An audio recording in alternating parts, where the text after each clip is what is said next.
भगवानुवाच अनाश्रितः कर्मफलं कार्यं कर्म करोति यः स सन्न्यासी च योगी च न निरग्निर्न चाक्रियः यं सन्न्यासमिति प्राहुः योगं तं विद्धि पाण्डव न ह्यसन्न्यस्तसङ्कल्पः योगी भवति कश्चन आरुरुक्षोर्मुनेर्योगं कर्म कारणमुच्यते योगारूढस्य तस्यैव शमः कारणमुच्यते यदा हिनेन्द्रियार्थेषु न कर्मस्वनुषज्जते सर्वसंकल्पसन्न्यासी योगारूढस्तदोच्यते उद्धरेदात्मनात्मानं नात्मानमवसादयेत् आत्मैव ह्यात्मनो बन्धुः आत्मैव रिपुरात्मनः बन्धुरात्मात्मनस्तस्य येनात्मैवात्मना जितः अनात्मनस्तु शत्रुत्वे वर्तेतात्मैव शत्रुवत् जितात्मनः प्रशान्तस्य परमात्मा समाहितः शीतोष्णसुखदुःखेषु तथा मानापमानयोः ज्ञानविज्ञानतृप्तात्मा कूटस्थो विजितेन्द्रियः युक्त इत्युच्यते योगी समलोष्टाश्मकाञ्चनः सुहृन्मित्रायुदासीन मध्यस्तद्वेष्य बन्धुषु साधुष्वपि च पापेषु समबुद्धिर्विशिष्यते योगी युञ्जीत सततम् आत्मानं रहसि स्थितः एकाकीयत चित्तात्मा निराशीरपरिग्रहः।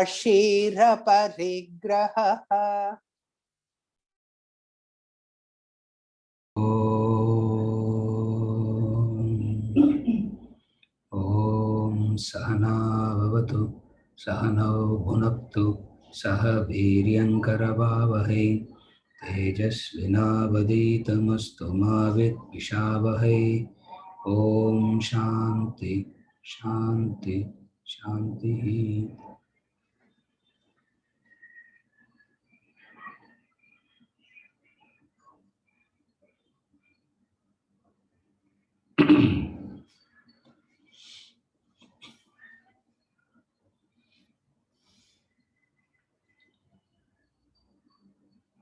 We are studying verses.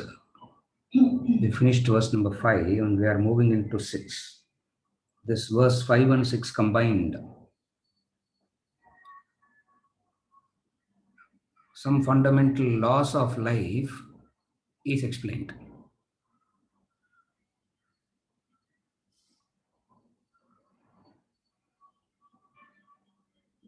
You are your friend and you are your enemy. That's what he said. You are your friend and you are your enemy. A very important law of life. Normally, how can the same thing be your friend and enemy? You say X is your friend, Y is your enemy. You can't say X is my friend and X is my enemy also. X was friend once, now my enemy. You can say that. X was my friend once and now my enemy. That you can say. But you can't say X is my friend and X is my enemy. The first, one of the important principles. He's just talking about the law of life. What is the law of life? Instrument can be an enemy or a friend. That's all he's saying. You are your friend, you are your enemy. Meaning, instrument rightly used is your friend. Instrument not knowing how to use or wrongly used becomes your enemy. That is the law. What is the instrument? The senses and the mind are the instruments. The senses and the mind are the instruments. So you are your friend or you are your enemy means you means the body, mind, intellect here, the senses and the mind here, and they are the instruments, and they are your friend, they are your enemy. Meaning, if you know how to use them rightly, they become your friend. If you do not use them rightly, they become your enemy. Therefore, the instruments cannot be blamed. You not knowing how to use it or wrongly using it is the problem. The instruments cannot be blamed. Examples you can give by yourself. Knife, electricity. You give your own examples. Knife is an instrument. Electricity is an instrument. Anything that you use is an instrument. You cannot blame the instrument. You only know how to use it. If you do not know how to use it, then your own instruments becomes your enemy. If you know how to use it, your own instruments becomes your friend. This is law number 1. See, when I say law number 1 means, don't ask where is this law of books and all now. In this class, it is 1. For this session, keep it as 1. Next session, I don't know what I will say. In this session, this is 1. Instruments are your friend. Instruments are your enemy. It's a law.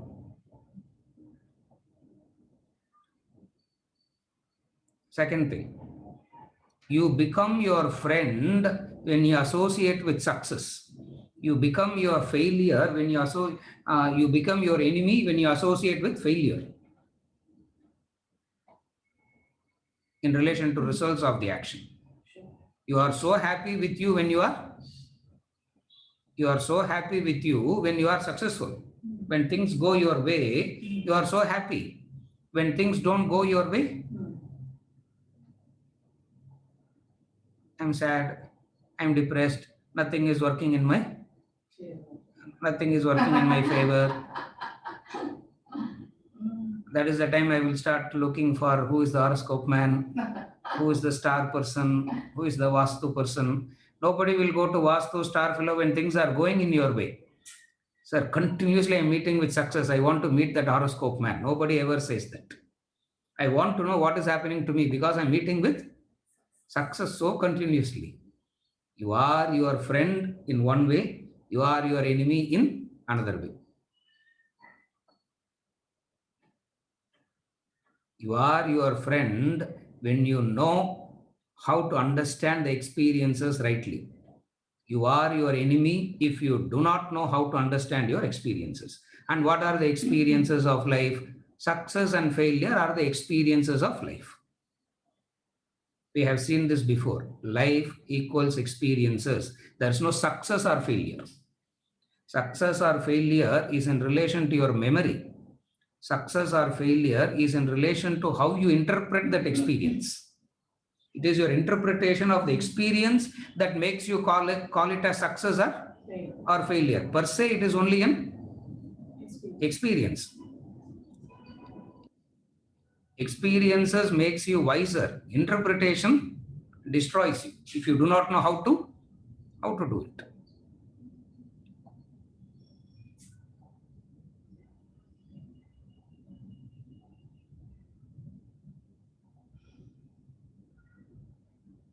Ten times the lion goes for a hunt. It gets the prey only twice. You know that, no? 80% failure it is. According to our human analysis, it is everything in nature is a failure, because millions of seeds fall down, only one or two trees come. It's a failure, wasted effort.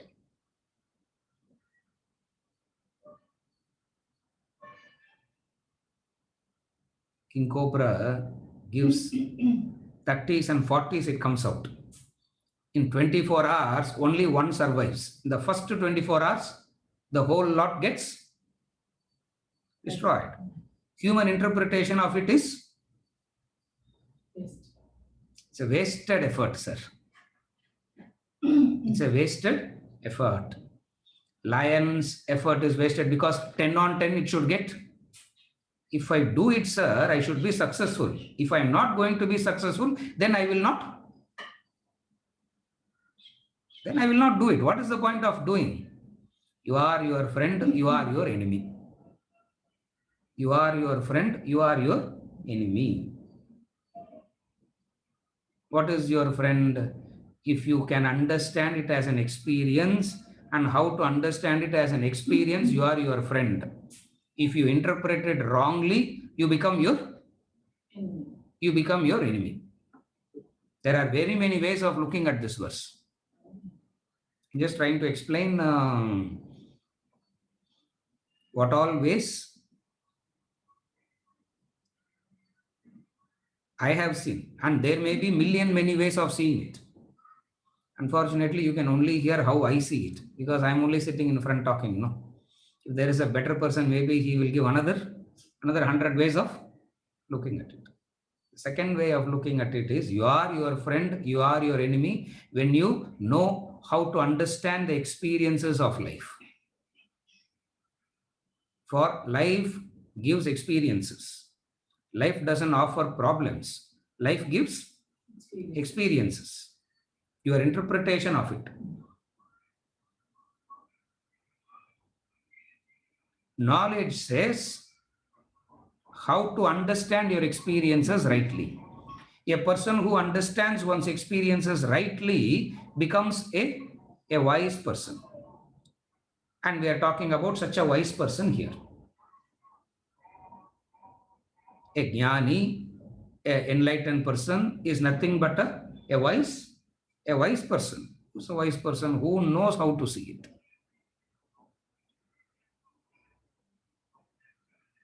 You are your friend, you are your enemy. If you understand it as an experience and not a failure, you are your friend. You understand it as failure and you go through worry and anxiety, you have become your enemy. You are your friend, you are your enemy. Experience remains the same. First is making use of the instrument rightly. Second is making use of the instrument rightly means knowing the knowledge. Knowing how to use the instrument rightly, that's knowledge, no? When you pass knife, how would you pass the knife? It's the knowledge. How would you pass the knife? The handle you give it to the other and you hold the portion that cuts, no? You don't give it the other way. It's the knowledge. That's all it is. It means you know how to use the instrument rightly. So if you know how to use the instrument rightly, it becomes your friend. If you do not know how to use the instrument rightly, the same instrument turns into your enemy. Friend is one that promotes your welfare. Enemy is one that brings your downfall. Friend means one who promotes your welfare. Enemy is that one brings your downfall. And friends are all very painful, enemies are all very attractive. That is another law. Those who brings the downfall are very attractive. And those who are helping you to evolve are very, very irritating, very frustrating. Second, you are your friend, you are your enemy if you know how to rightly understand your experiences. Another way of looking, if you know how to understand your experiences, you are your friend, you are your enemy. The third is slightly technical. Two forces run parallelly. When we say two forces run parallelly means it's not that they are always running in parallel. For understanding purposes, you understand that there are two forces running parallelly, but in reality, at any given point of time, you experience the resultant of these two forces. You are your friend, you are your enemy if you do it rightly. There are two forces that governs human life. First, we talk about it as though they are parallel, meaning both are separate. But then you understand that it's not parallel. At any given point of time, you experience the resultant of the two forces. What are the two forces? One force is your past in the present, which is called prarabdha. The other force is what do you do in the present, which is called purushartha. There are two forces. A person who gives extraordinary value to prarabdha is a fatalist, because he says all are fate, sir. It's all written already. What can we do? Even to come to your class is written like that, sir. What do we do? Yeah, even to study Vedanta is written already. Otherwise, why will I? So a person who gives an extraordinary value to prarabdha, those people are called fatalist. Another said, ignore this prarabdha completely and so focus on the purushartha, which is the self-effort, get into depression very soon, because after a while they realize that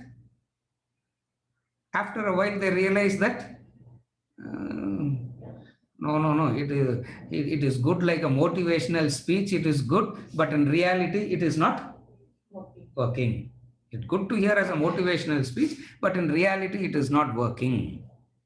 Then what is the other way? Vedanta says there is this prarabdha, there is this purushartha, and you will always experience the resultant of these two forces. Of these two, worry about purushartha, don't worry about prarabdha. Of these two, worry about purushartha, don't worry about prarabdha. If you ask Krishna, he will start from this level only. He will say natural law of life, knife, instrument, adalla, elementary stuff. He will not waste his time talking all that. He straight away starts with prarabdha and purushartha. Prarabdha and purushartha means two forces. There are these two forces. One is the result of your past, which is the present. And then there is a parallel force, which is known as purushartha, the self-effort. You are your friend, you are your enemy. If you can understand this law and make use of it effectively, you are your friend, you are your enemy. If you understand this law effectively, you will not punish yourself, or you will not have an exaggerated notions about your own self. You will not expect instantaneous results to come. You are your friend, you are your enemy. famous of quoted verse. Uddared atmana atmanam atmanam avadharayet atmaiva atmana bandhuhu atmaiva ripuratmanaha. You raise yourself by yourself. That is okay. The second thing is where the beauty is. You are your friend and you are your enemy. You are your friend and you are your enemy.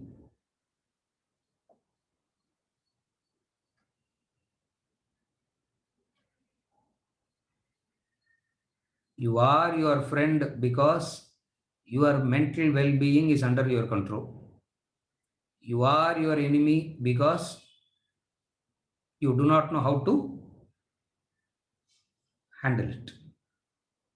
If world is the cause for your well-being or suffering, we are eternally, permanently the slave of the world. Because how much ever you readjust, how much ever you make things happen in the way that you want, again and again it keeps coming back.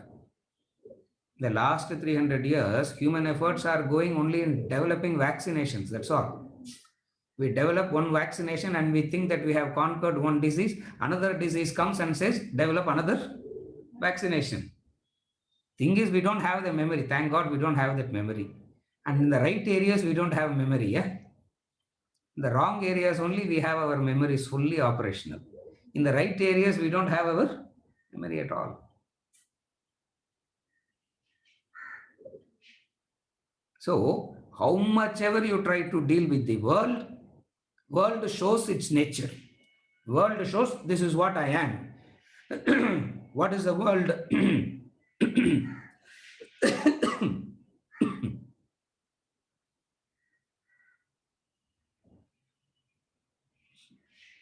What is the world telling you that? What is the world telling you that? This is my nature. Opposites. It keeps revealing its nature of opposites. And that nature of the world affects you, disturbs you, if you do not know how to handle it. Now, you cannot handle the world and you can handle yourself. You are your friend, you are your enemy. You are your friend because you know what you can handle and keep your welfare alive. You are your enemy if you do not know where in what lies your welfare. You are your friend if you understand your welfare lies in self-control. You are your enemy if you fall for an indulgence. It's as simple as that. That's all. Why make it all so big? You are your friend if you understand your welfare is in control. You are your enemy if you fall for indulgences, and the human being doesn't have weakness for one sense. The human being has weakness for all the senses, and there is no need for the world to come and cause. And there is no need for the world to come and cause any pain. You are your enemy already. You are your enemy already.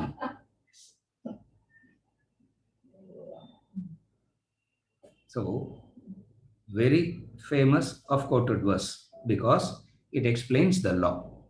Evolution is not dependent upon external forces and environmental conditions. The last one, the law. Your evolution is not dependent upon external factors, environmental conditions. It's entirely dependent upon your personal concerted effort.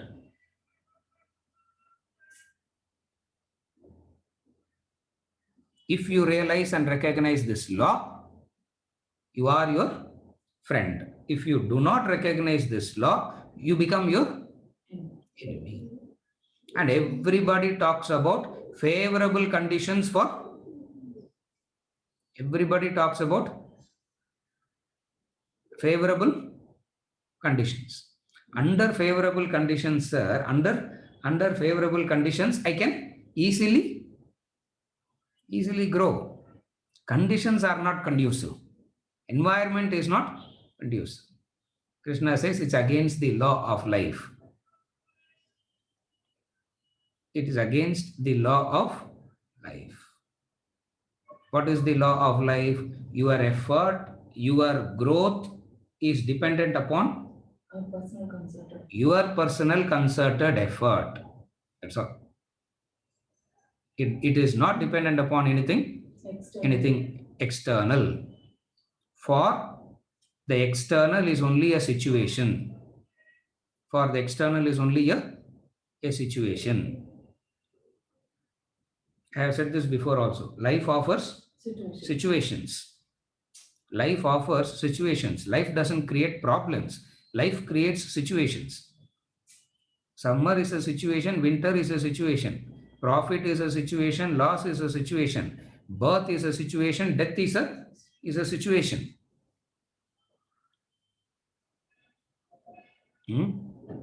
But the mind is not able to understand it, accept it rightly. Situation. The person loving you today need not love you tomorrow. Full stop. The person loving you today need not love you tomorrow. You are free after that. Whether the person is loving or not, you become free after that. But then the person loving you today should love you Forever. tomorrow and forever. How is it possible? So, a law says that it is your effort. When you are putting in the effort, at times, carefully follow, when you are putting in the effort, at times, erase that at times. When you are putting in effort, in the initial stages, mostly it will not show up any result in the way that you want or expect. Why is it so? Resultant of prarabdha and purushartha. And by putting in the concerted effort, the resultant can be changed. But wishful thinking will not change your resultant. Chumma ukkandu yosine irundhalum, just wishfully sitting and thinking it will change, and all will not change. Are you able to follow now? Put in the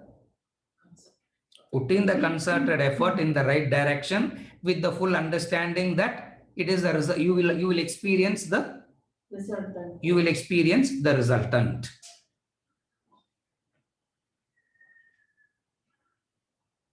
And what you call as resultant or what you call as prarabdha is also your responsibility, because it is your effort from the past. This is where this verse is complete. Even what we say as prarabdha from the past, whose responsibility it is? Who created that prarabdha? Who created that prarabdha? You created it. Therefore, your present is because of your past.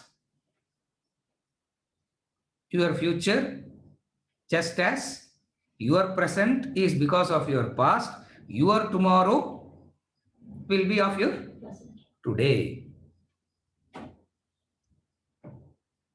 Understand this. Tomorrow doesn't come out of your calendar. Tomorrow comes out of your today. Just as today came out of your yesterday. Your today came out of your yesterday. Similarly, your tomorrow is going to come out of today. A person who has understood this, he is his own friend, he is his own enemy. He is his own friend, he is his own enemy. Very famous, of quoted verse. And You can't make life clearer than this. You can't make life clearer than this and simpler than this.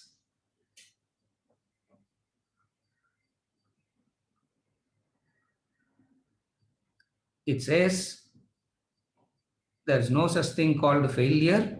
It is only an experience. Then you interpreting it as the failure is what is causing depression. You interpreting as a failure is that which causes worry and anxiety and depression. You understanding it rightly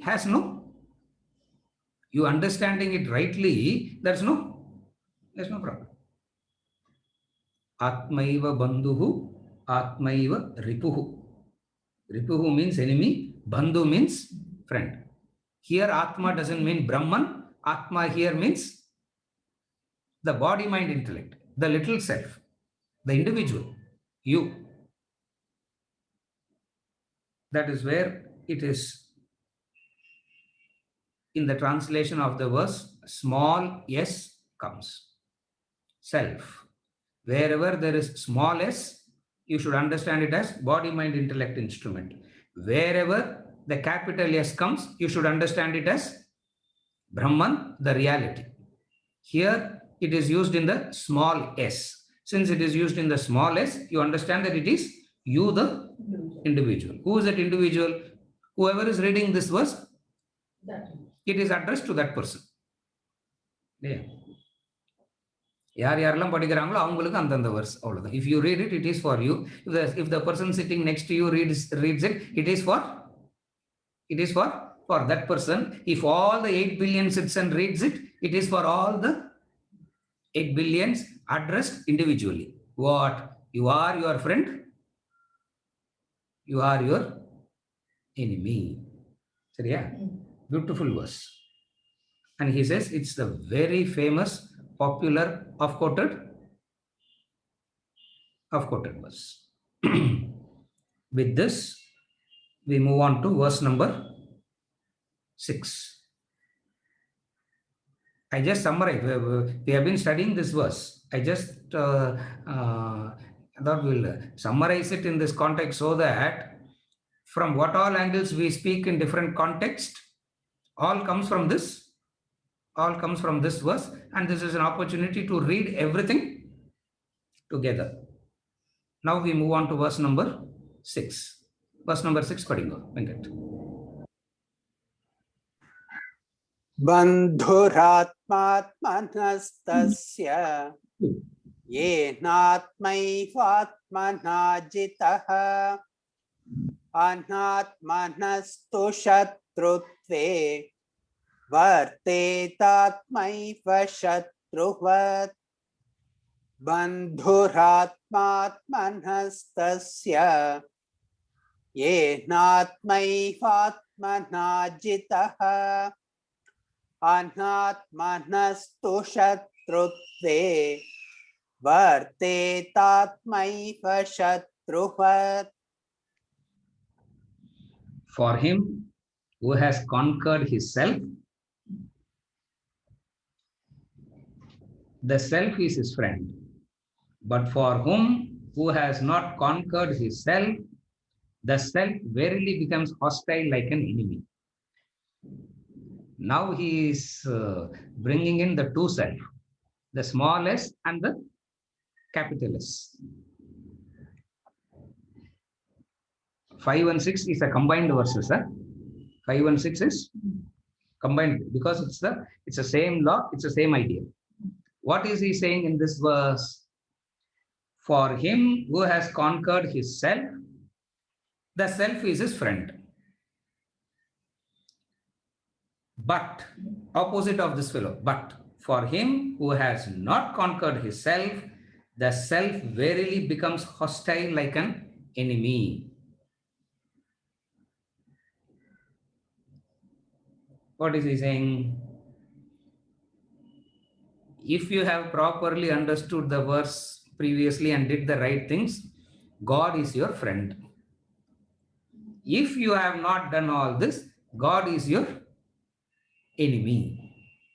Sir, but God, all along we have been seeing God as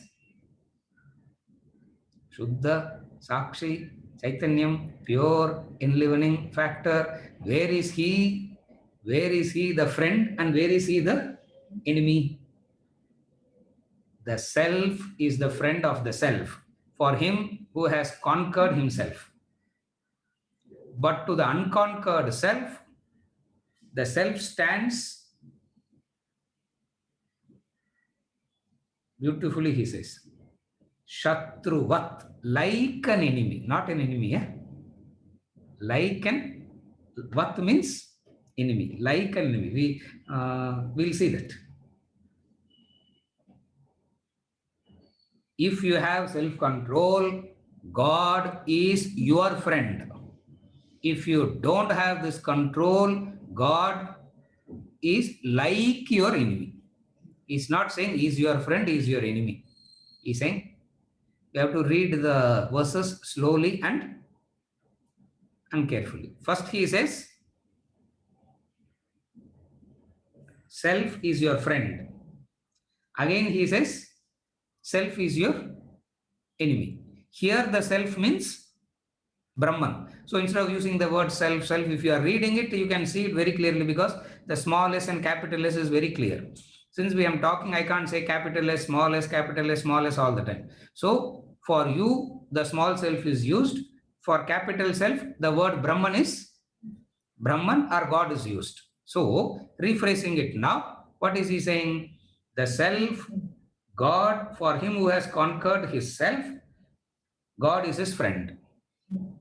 But for him who has not conquered his self, God verily becomes hostile, like an enemy.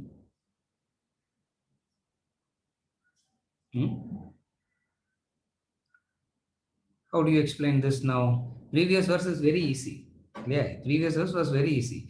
We gave scholarly interpretations, we gave this, we gave that, natural law, instrument and resultant, and it's like, wow, correct, super. Now he takes it to the next level. He takes the discussion to the next level, and the true real philosophy comes out when you add up to this verse.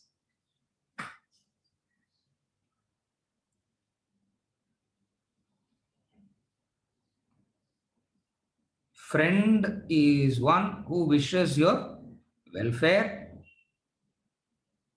Friend is one who wishes your welfare. Friend means solace. Friend means solace. Friend means comfort. Friend means one who wishes your welfare. That which you can't share with your closest people, you can share with your friend.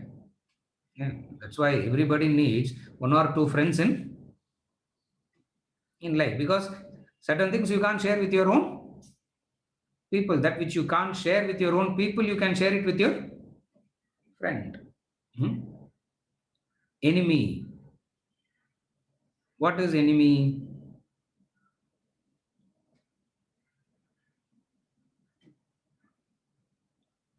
Causes trouble, causes pain, causes sorrow.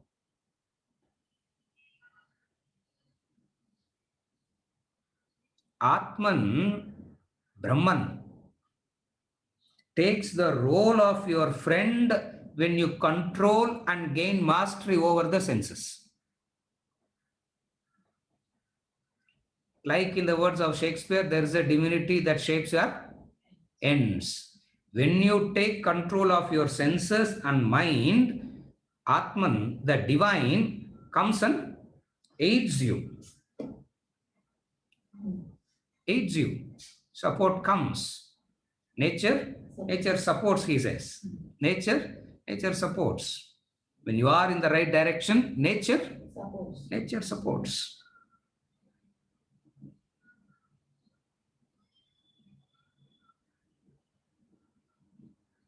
You throw stone in the lake, in the sea, it is supposed to drown. Yeah, it is supposed to, you throw stone, it is supposed to drown. When you are in the path of righteousness and when you throw stone, it floats and acts like a bridge. You can walk across.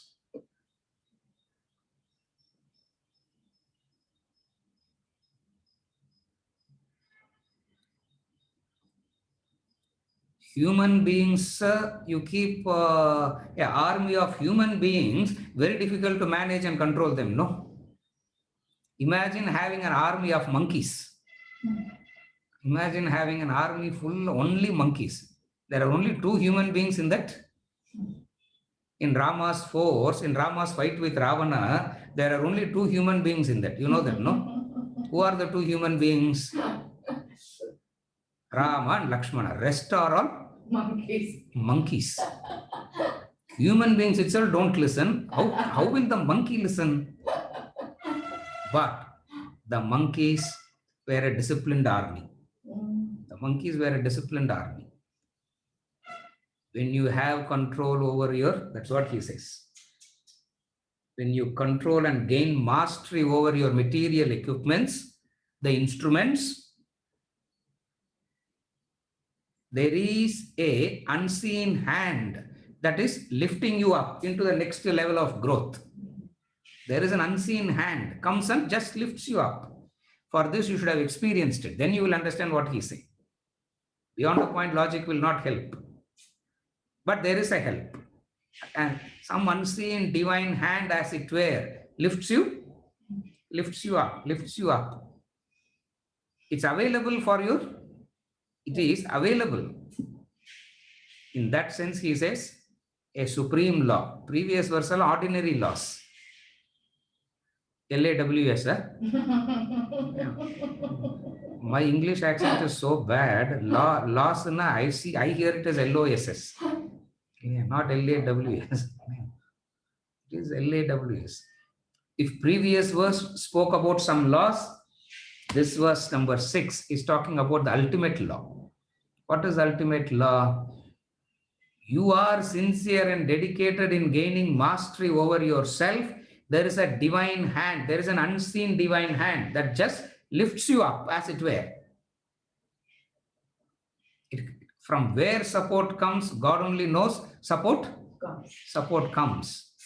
There's a divinity that shapes there's a divinity that shapes our ends, he says. Divine hand comes. If you are doing in the other way, what is the other way?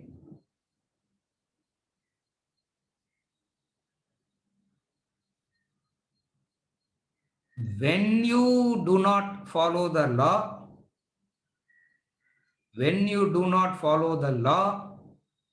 the law is like your enemy punishing you. When you follow the law, when you obey the law protects you. When you violate the law, when you do not follow the law acts like an enemy, and that acting like an enemy is also,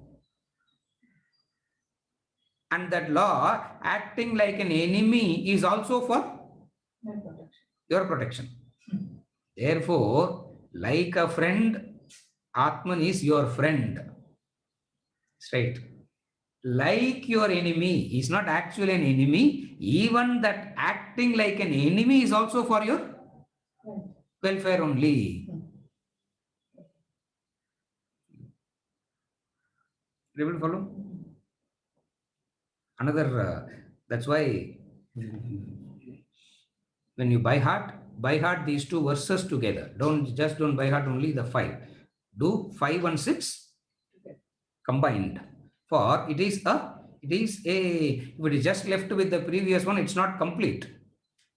Because the previous verse spoke about the prarabdha, the purushartha, the resultant, all in your hands. Here he is talking about another force that aids it, the divine hand. Are you able to see the difference between that verse and this verse? Huh? In this verse, he is talking about a divine hand that is also there, that lifts you up, as it were, if you are doing things in the right direction. Also, the corollary is what? You need not do anything to please the divine force to come and help you. That's the corollary here. All that you need to do is what? You have to attract it.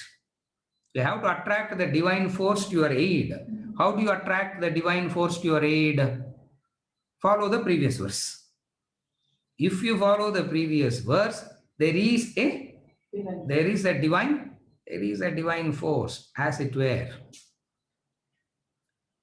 The self is your friend. Self is like your enemy. That's what he's saying. Self is your, God is your friend. How can the divine be inimical? Divine cannot be inimical. How can the divine be inimical? With its infinite love and compassion. Where is the love and compassion and all that? Where is the animosity there? Animosity comes only when there is a personal affectation. Enmity comes only when you are disturbed, affected, when something is taken away from you. It is personal. And divine has got nothing personal.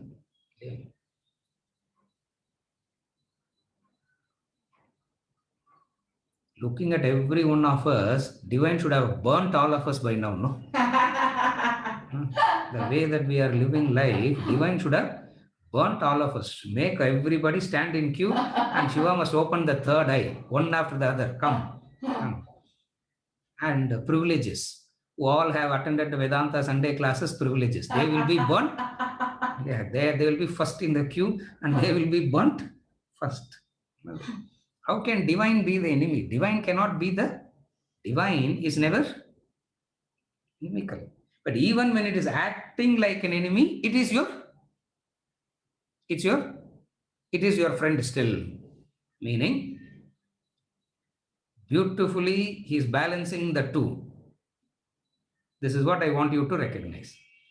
He is balancing the self-effort and he is balancing the divine support. Beautifully he is balancing the two. If he had only spoken this, it's half. If he had only spoken the previous verse and didn't say this, that is also partial. And he is beautifully balancing the two. What is the two? The concerted, personal, concerted effort attracts, as it were, the divine support. So for all practical purposes, don't worry about attracting the divine support. Do personal concerted effort is the conclusion.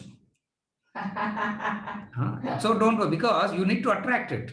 How do you attract it? Your personal concerted effort. That is where the Puranic story starts by personal concerted effort of tapas attracts God to you. Are you able to follow? The Puranic stories always starts with tapas. And who does tapas? Rakshasas do tapas. And you have to attract the divine. You have to attract it. How do you attract it? You don't have to say, you don't have to chant slokas. You don't have to build temples. You don't have to do. You can do all this if it is used as a tool for developing sense control, mind control.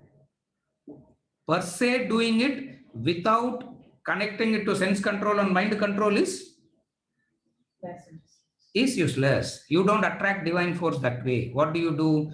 Whatever you do, you understand that the purpose of life in the initial stages is to gain a self-mastery. What is self-mastery? Mastery over your senses and mastery over your mind. When you are gaining this mastery over your senses and your mind, it will not yield immediately. Why? Because long habit of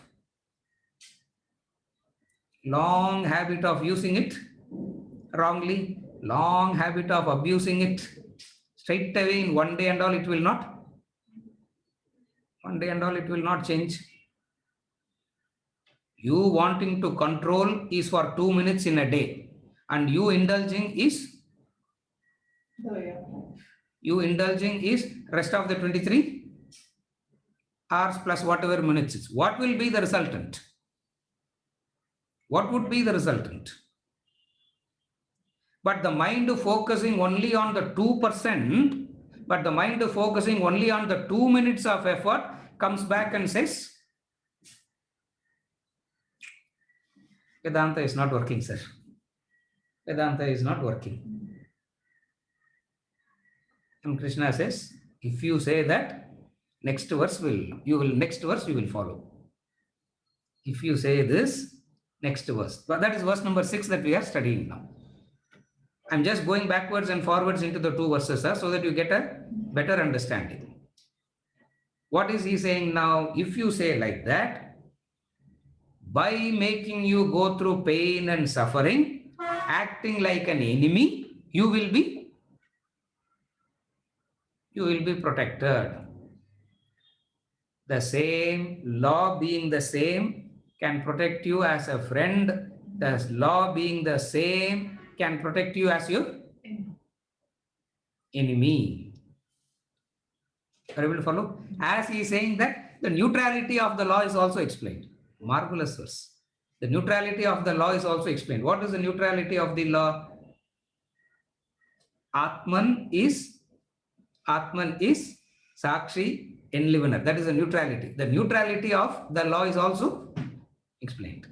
The neutrality is explained. At the same time, the divine, the unseen hand that lifts you up is also explained. What is the neutrality of the law means? Law being the same. When you obey the law, law is your friend. When you violate the law, the same law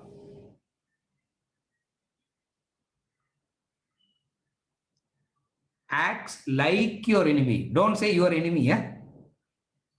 Why? Because law is always for welfare only. One way of bringing welfare is through knowledge and understanding. Another way of welfare is through too tight slabs, knocks and shocks. If knowledge and understanding doesn't work, what is the other way the human being learns? Through knocks and shocks. Dharmo rakshati rakshitaha. We have seen this. In so many houses, they have this written down. I have seen. Dharmo rakshati rakshitaha. You obey dharma, dharma protects you. Are you able to follow? The law protects you if you obey. If you violate it, you can't ask for exemption. You can't say, I will violate the law, but I should not be. You can't ask, I will violate the law and ask for Not punishing. support. What does the human being think always? What does the human mind always thinks? I will violate as much as want, driven by impulses, driven by likes and dislikes, driven by desires,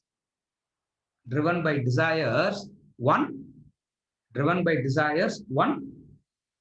thinks that they can violate the law and still they will be taken care, still they will be protected. The law says,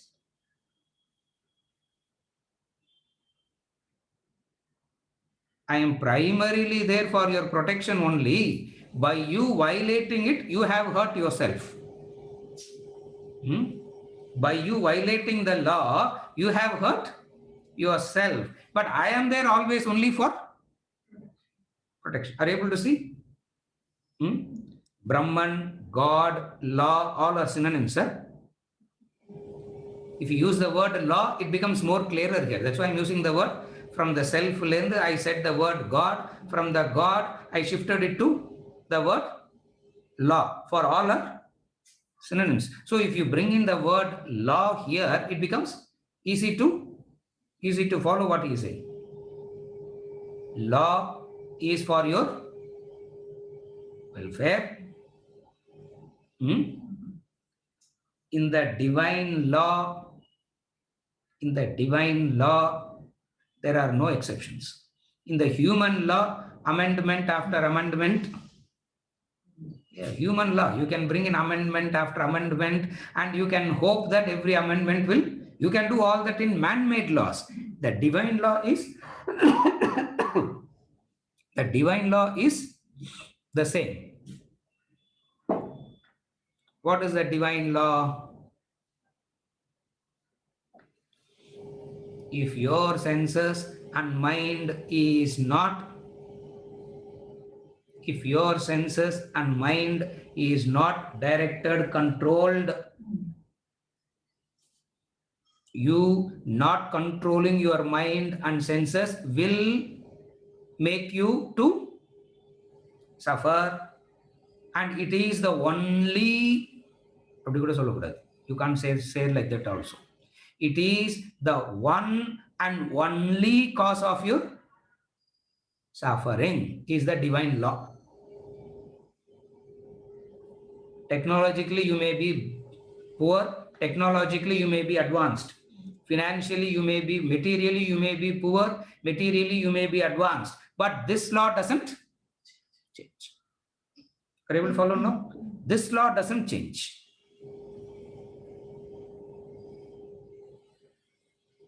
Law being, law is that which is for your welfare.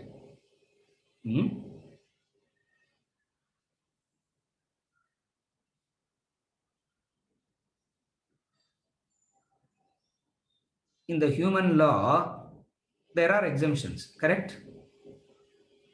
Ambulance can go in one way. Ambulance can go in the wrong direction. Sometimes it happens when this side of the road is fully jammed. We see this in our country, no?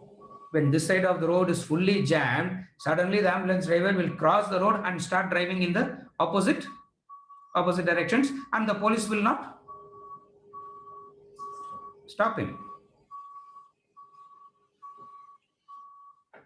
I am in a hurry.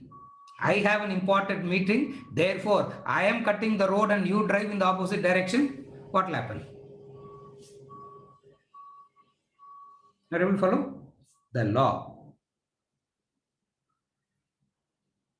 The law is always intending your welfare. Obedience to the law is friendly. The law becomes friendly to you. When you violate the law, the same law acts like an enemy. Are you able to follow? Are you okay till now? Now the last one. All along we have been saying Atman is Sakshi, enlivening, neutral. All along we have been saying Atman is Sakshi, enlivening, neutral. Now what is this? Even here when he says, when you are getting, when the senses and the mind is controlled, when you are not a victim of the impulses of the senses and your mind,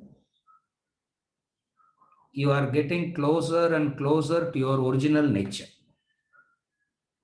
And that getting closer to your original nature brings about a peace and calm, undisturbed state.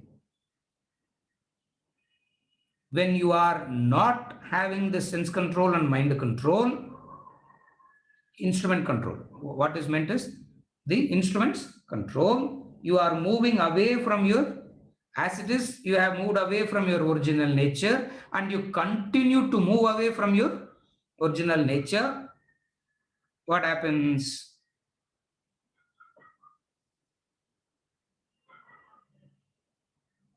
It causes more and more and more agitations, sufferings. Now, how do you understand this?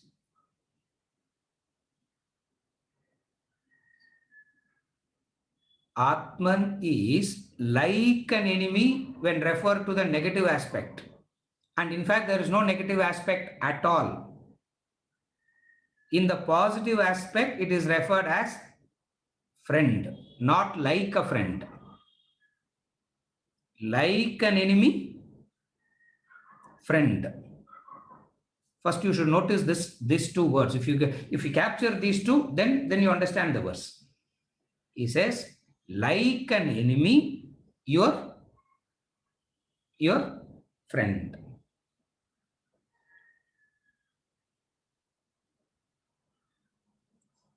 The very fact that he is saying, like an enemy, friend, this apparent discrepancy itself is an indication. What? The apparent discrepancy itself is an indication that the pure nature of Atman is. What is the pure nature of Atman? The original nature of Atman? Pure, calm, unaffected. Are you able to follow? Pure, calm, unaffected. When seen through the material equipments, it seems to be agitated, disturbed. It is only when you see it through the instruments. Example, Atmabodha example. Use the Atmabodha example, it becomes clear.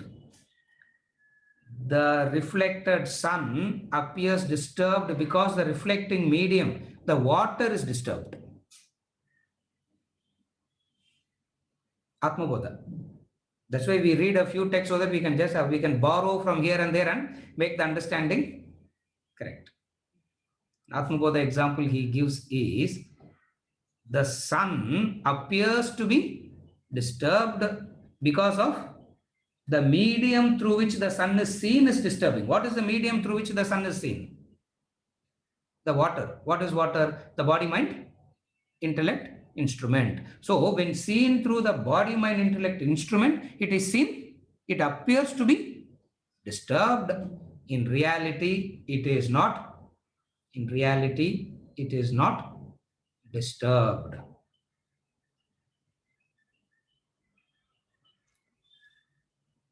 Previous verse is for reflection and understanding easier. This verse is for contemplation. So spend some time on this verse. It's a beautiful verse for contemplation. Meaning you can dig deep. We have given enough aids to dig deep. Are you able to follow?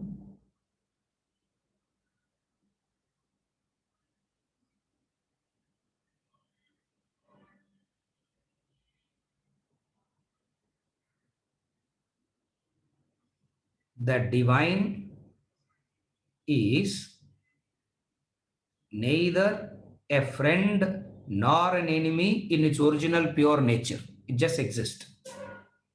It's neither a friend nor an enemy in its pure original nature.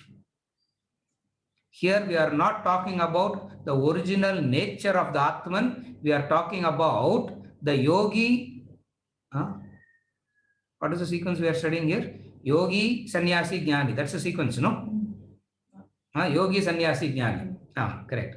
In the sequence of Yogi, Sannyasi, Jnani, there is something that is, there is a divine force that is just lifting it up, as it were.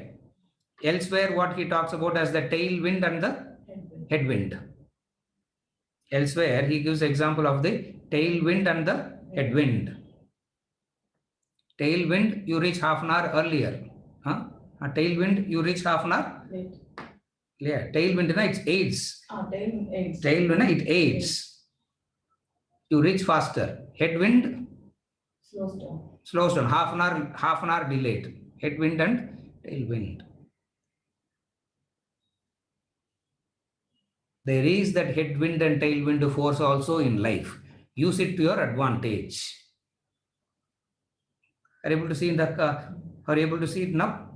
There is a headwind, tailwind force in life. Use it to your advantage. How do you use it to your advantage? Attract it. How do you attract it? By practicing Self-control. by practicing managing the instruments of body, mind, and intellect. If you do this practice of managing the instruments of body, mind, and intellect, self is like your friend. He just says, like in the Mundaka Upanishad, he says, Ehi, Ehi, Ehi, Ehi means come, come, come, as though he is, as though inviting you, as though he is lifting you up. If not done rightly, the same law that is intended for your welfare is the same law that punishes you. In fact, the law doesn't punish you. The law says, do not violate. Do not violate. And the human being, because of the weakness of the senses, and the mind, they always keep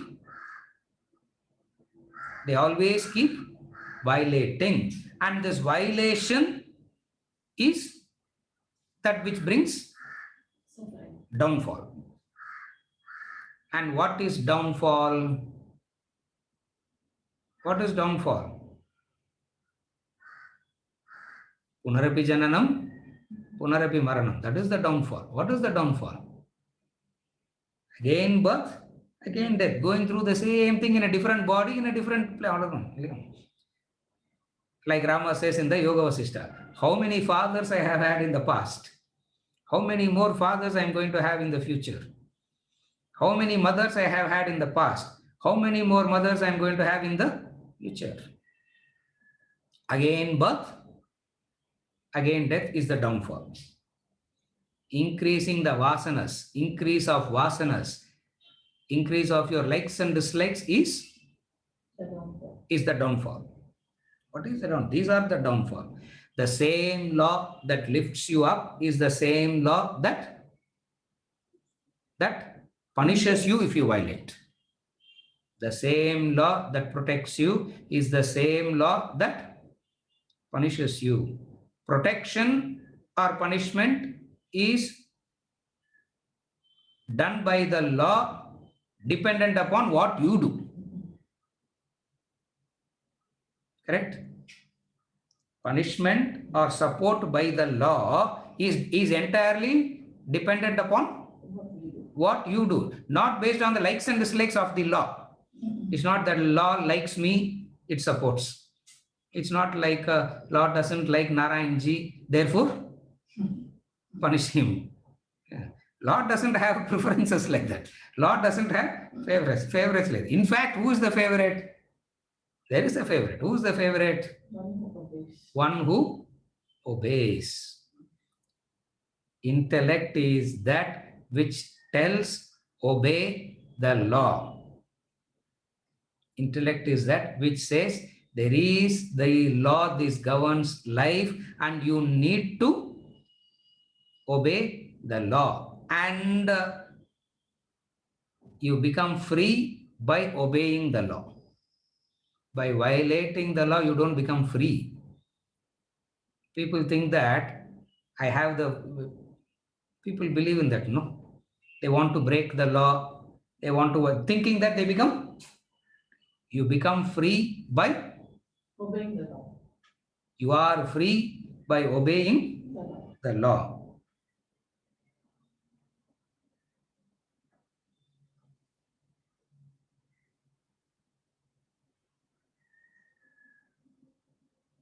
Intellect is required to make the senses and the mind obey the law. Intellect strengthened, deriving its support from Vedantic knowledge, is that which makes the human being obey the law. And in that obedience, he is Attracting the divine. in that obedience, there is a force that lifts him up, as it were, the tailwind. And that person says, there is the divine support, sir. It comes. From where it comes, we don't know. It just comes and lifts. Opposite of that is How much ever I do, sir, nothing is happening. I'm going down and down only. I have visited the temples. I have done the pujas. I have done the pariharas. I have done this. Even I have come to the classes also for 20, 30 years. Everything I'm doing together, sir. Yeah. I'm doing the pariharas. I'm coming to the classes. I'm doing this. I go to the horoscope man and do what he says also. And still nothing. And still nothing is happening. Why? Vasehi yasyendriyani tasya prajna pratishtita. Is your senses under control? Is your mind under control? Senses and mind don't like this word control. What is the word senses and mind like? One word. Indulgence. One word. What is that one word that senses and mind don't like? Don't like. They like one word. What is that word they like? Correct. Indulgence. Indulge. Immediate pleasure. Indulgence. Immediate pleasure. That word is what senses and mind like. What is that one word the mind doesn't like? Control. And intellect doesn't like. What word the intellect likes? Discipline. What is the word intellect likes? Control. Control. What is the word the intellect doesn't like? Indulgence. Indulgence. That's all. You are protected. What is the word? That's all. It is. You are well taken care of. You are well protected. Are you able to follow? Senses and the mind says it is there to indulge. No, sir. It is there for what? Sir, world எதுக்கு sir இருக்கு? எதுக்கு இருக்கு? ஜாலியா இருக்கிறதுக்கு தானே இருக்கு. Chicken எதுக்கு இருக்கு? சாப்பிடுறதுக்கு தானே. Why is chicken there? For us to eat, no. You eat the chicken and you eat yourself. It is there for what? It is for one's own. It is there. What is the world say? What is the world there, sir? This is the attitude of the Rakshasa. What is the Rakshasa's attitude? World is there only for My enjoyment. indulging, enjoyment. Otherwise, what is the purpose of life, sir? To enjoy, no?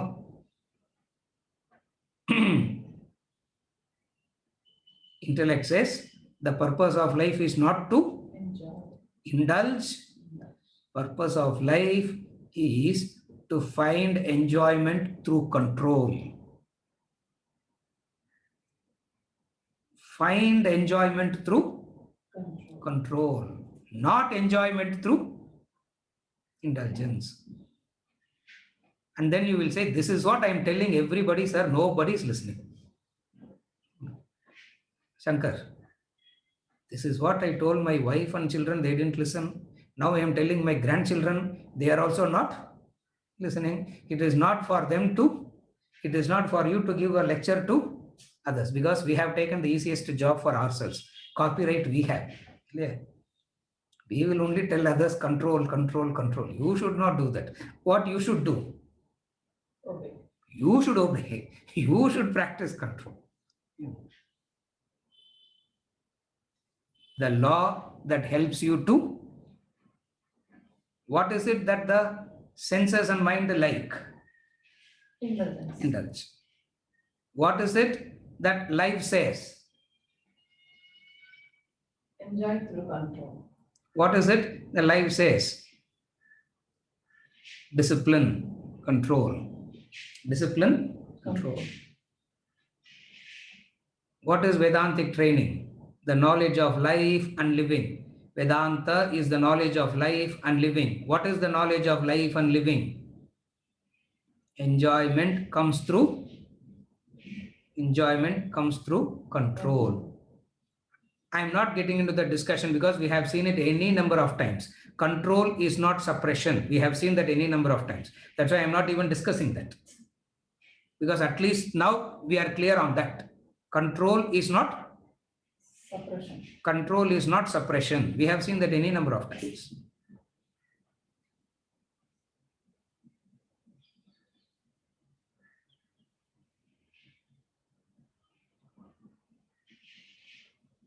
(62, 63) spoke about the ladder of fall, chapter 2. 64, 65 spoke about the two controls that can bring about your growth. We have seen that already. 62, 63, chapter 2 spoke about the fall. 64 and 65 spoke about the two types of control that helps you to, that lifts you up. What is that?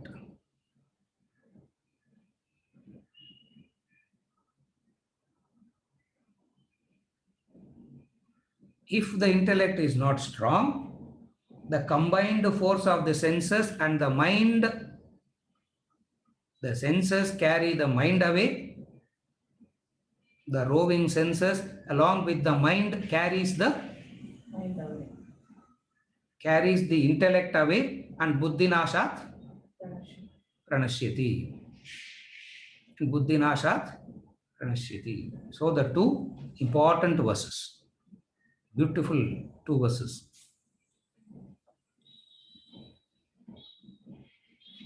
He spoke about Karma Yoga. He explained all aspects of Karma Yoga, and the important aspect of Karma Yoga is Purushartha. I am summarizing. The important facet of Karma Yoga is Purushartha, self-effort, and you don't give this, when you do the self-effort rightly, you attract the Divine forces. When you do this self-control, there is this support. What is the support? There is the support. What is the support? Tailwind. It just lifts you up. If not, you go down. What is going down means? Vasanas increasing. Increase of vasanas. The choice of action to a human being is given so that he can wipe out the sanchita. The choice of action a human being has, because using this choice of action alone, he can wipe out the sanchita. If he is not using this opportunity to wipe out the sanchita, what he will be doing? Either you are decreasing or you are increasing. There is no static point in life. Remember this always. There is no static point in life. Either you are increasing your vasanas or decreasing your vasanas. You can never say, sir, I'm not, whether I'm decreasing it or not, sir. Definitely one thing I can tell you for sure, sir. I'm not increasing. This point doesn't exist. Either you are increasing or decreasing. If you are decreasing the vasanas, self is like your friend. If you are increasing your vasanas, it acts like your enemy. The same idea, friend and enemy, he picks it up again in the 13th chapter. He picks it up again in the 13th chapter. Upadrashta, Anumanta, Bharta, Bhokta, Maheshwara. Upadrashta, Anumanta, Bharta, Bhokta, Maheshwara. In the 13th chapter. Friend, how is he like in a person who is violating the law? What does God do? He is just witnessing. Upadrashta, he is just witnessing, doesn't say anything. And you start doing the right thing. Anumanta. Anumanta means permitter. Permitter. Upadrashta, Anumanta. Then if you still continue, Atman becomes like a Bharta. Bharta means supporter. Bharta means supporter. Bharta means husband also.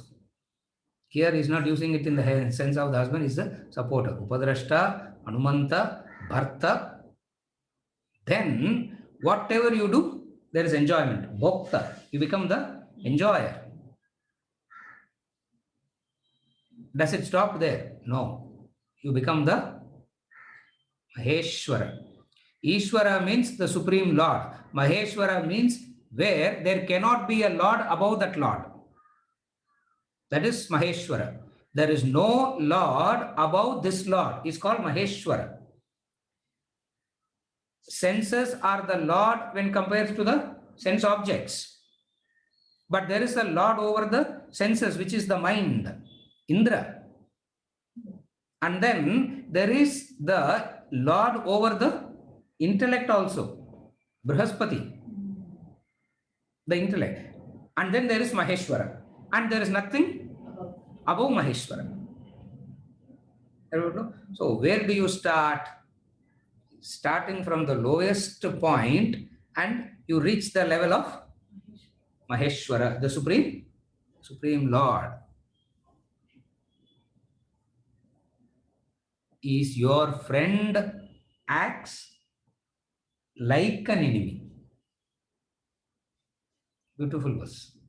Is your friend acts like an enemy? It's a beautiful verse for contemplation. Think about this. Like a friend, friend and like an enemy. And if you still have, we will discuss it again. With this, we conclude verse number 6. And we move on to verse number 7 in the next session. Is there anything, Venkat? One clarification. Bharat.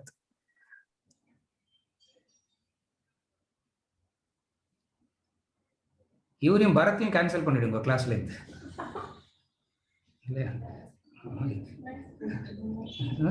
eliminate Bharat also. So at the end of the 50th week யாருமே இருக்க மாட்டோம் கிளாஸ்ல. Nobody will be there. And finally Venkat can eliminate himself also. And then all of us get enlightened. Bharat. What is Bharat asking? What is his problem? No, you already answered that during the session. Oh, I already answered. Okay. But in any case, the question is that நான் present பண்ணிக்கிறேன் sir.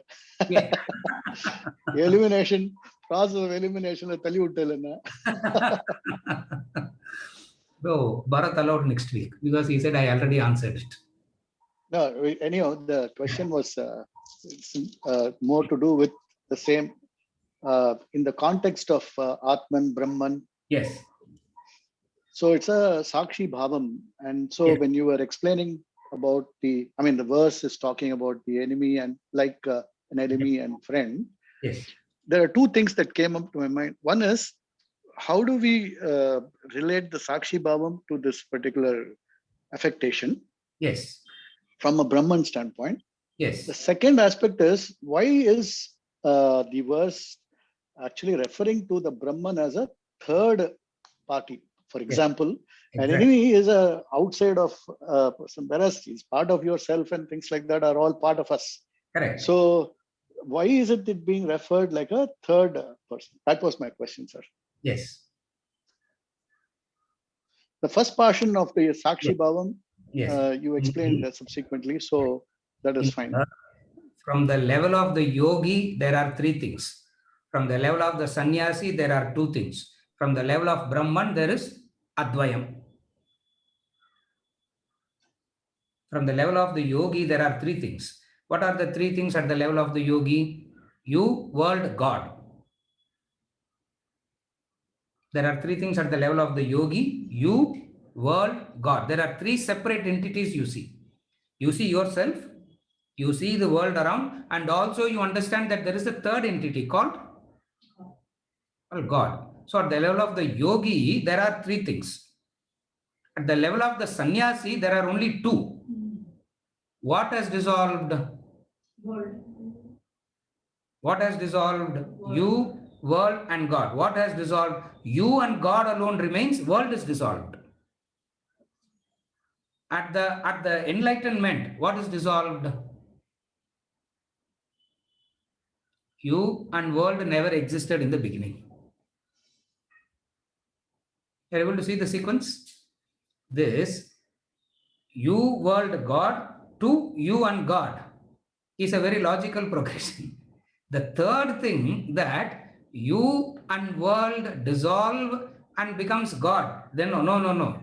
You and world never existed in the first place. That is too much to digest now. Are you able to follow? Are you able to see the link? So Arjuna, being the yogi type, Krishna always bring these three.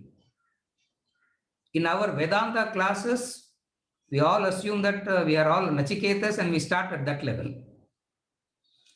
In Bhagavad Gita, Arjuna, Krishna right through brings in the, not only in this verse, most of the verses you see, Krishna always bring in the three. You, God and the world. In fact, in chapter 4, the God component has brought in as avatar and all that, no? Sambhavami yuge. I keep coming again and again and again. He brought in the concept of avatara. Now, where is avatara? Where can he come from? Where to where he is? But then he says in chapter 4, the concept of avatara. And when he goes to chapter 10 and 11,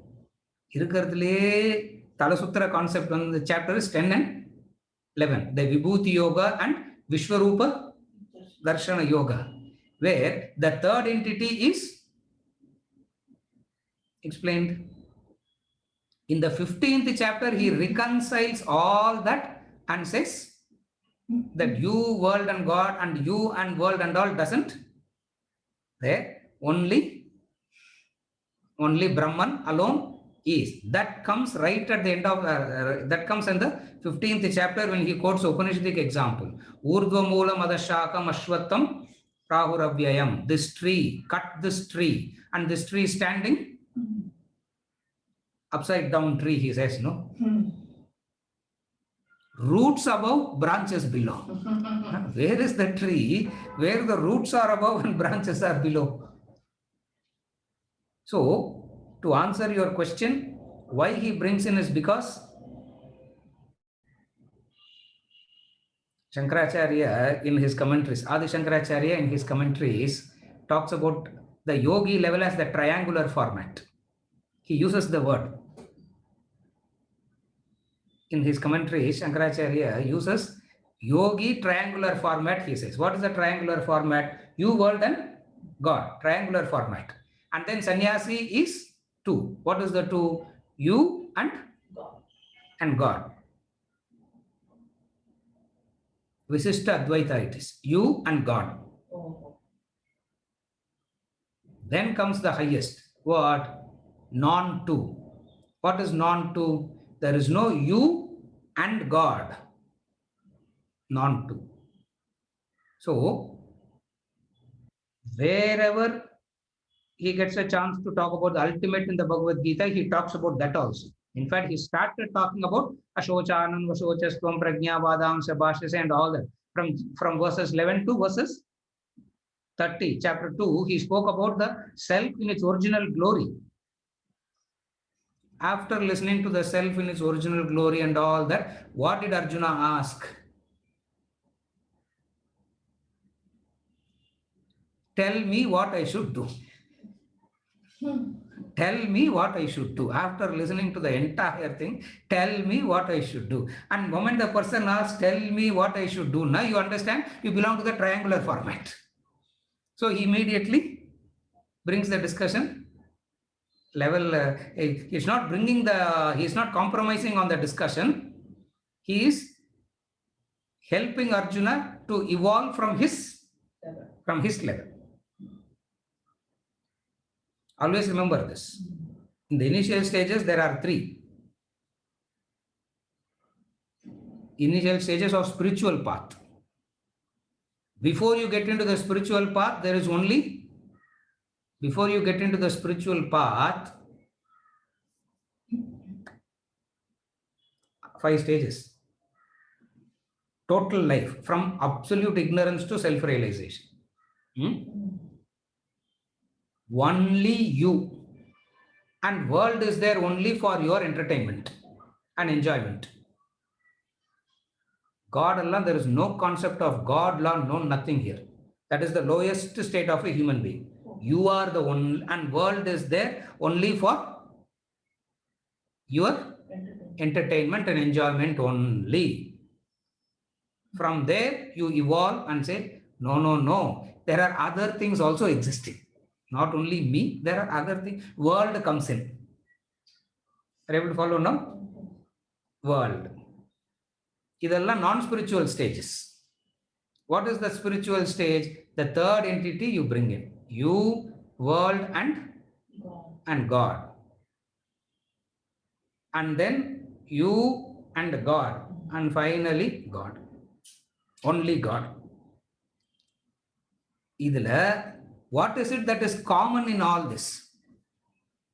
If you have observed rightly, what is it that is common in all this? Starting point, learn what is it that is there? You. From the beginning, what is there? You. I will say you, you will say I. Yeah, I. From the beginning, what is there? The I. The I uses the world. The I accommodates the world. Then I recognizes the third entity. And then I dissolves the world into the God. And then finally, the I dissolves. I dissolves. Arjuna is in the category. In the 5 stages, where does Arjuna fit in? Third category. Yeah, Arjuna fits in the third category. Are you able to follow? Understand it like this. Only I alone exists. Swamiji gives the example, no? I alone exist. That's what matters in life. I alone exist. And everything else is existing for? My entertainment. For my pleasure only. My pleasure, my entertainment only. Sir, by eating the chicken, we are giving moksha to chicken, no? What do you do there? By eating we are giving moksha to that, no? What do you do? Only I exist and everything else is for my entertainment. Next is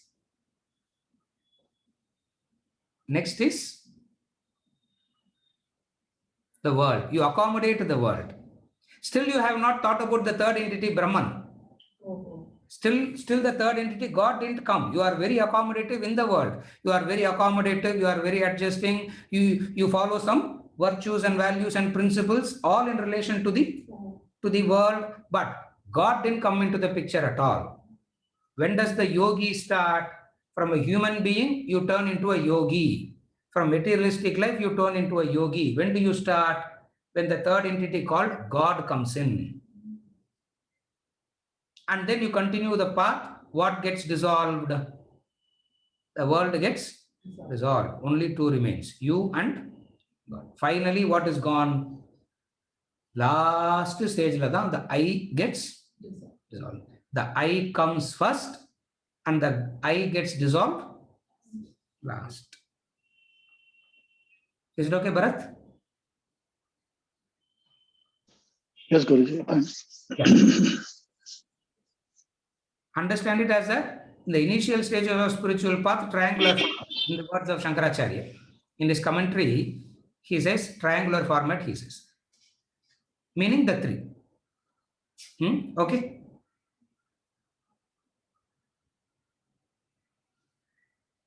Yeah. With this, yeah, Bharat, are you okay?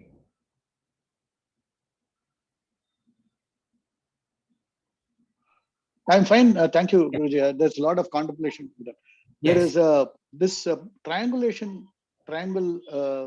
Shankaracharya, Adi Shankaracharya. Yes. Where is it mentioned? Which? In his commentaries, he starts with, in his introduction to the Bhashya. Bhashya, okay. Yes. Bhashyam. Yes. Shankara's Bhashyam is Shankara's commentary. Yeah. He gives a long introduction first. In the introduction, he talks about the formats. Oh, I see. And then he quotes the verses And one of the verses that he quotes is verses 6 and 5 and 6. To explain the triangular format, he quotes a lot of verses from the Bhagavad Gita. And of the verses that he quotes, 5 and 6 is also one. I'm quoting him because his explanation is easier to understand it conceptually. From there we can develop our own thinking out of it. Seriya?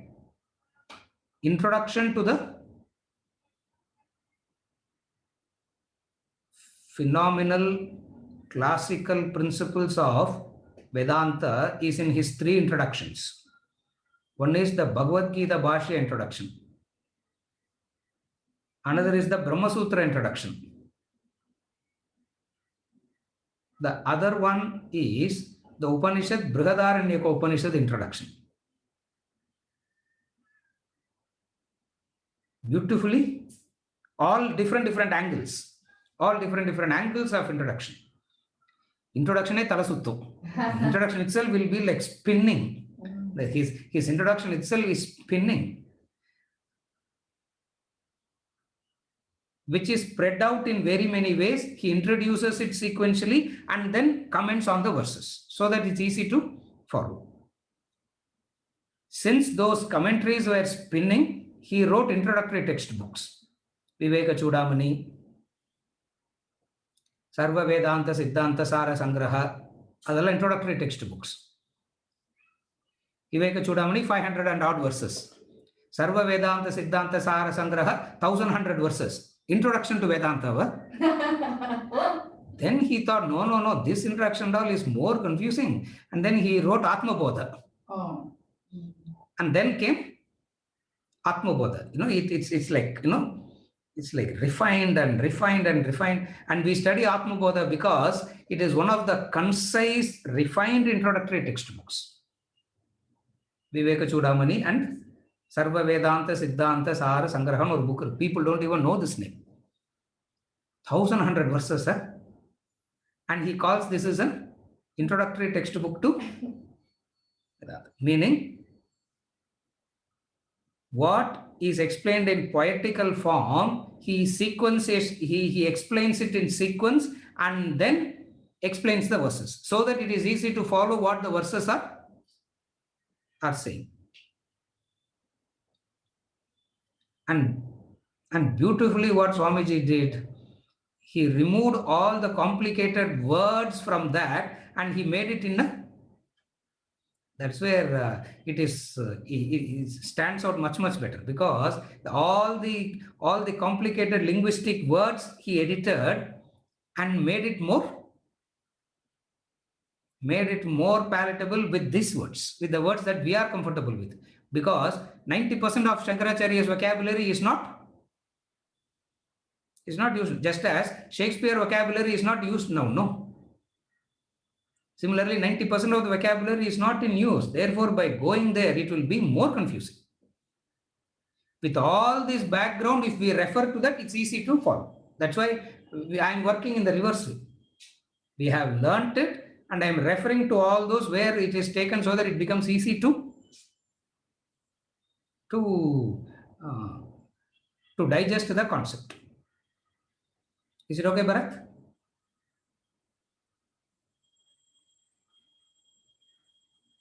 Yeah, Venkat, we conclude. One more by Vijayarangan. Vijayarangan eliminated already. Because he shifted loyalty. Adanala Vijayarangan is eliminated already. Anybody who's loyal only we will take up. Vijayarangan, loyalty irka? Yes or no? Yes. Then we will answer. What is the 3-yogi triangle? There's no yogi triangle. Yogi is at the triangular format. Yogi is the one who follows the triangular format. What is the triangular format? You, world, God. Yogi is one who is following the triangular format. What is the triangular format? The three things. What are the three things? You, world, God. Vijayarangan. Seriya? It's not a yogi triangle. The yogi follows this triangular format. Is it okay? Yeah. With this we conclude and we continue with verse number 7 onwards in the next one.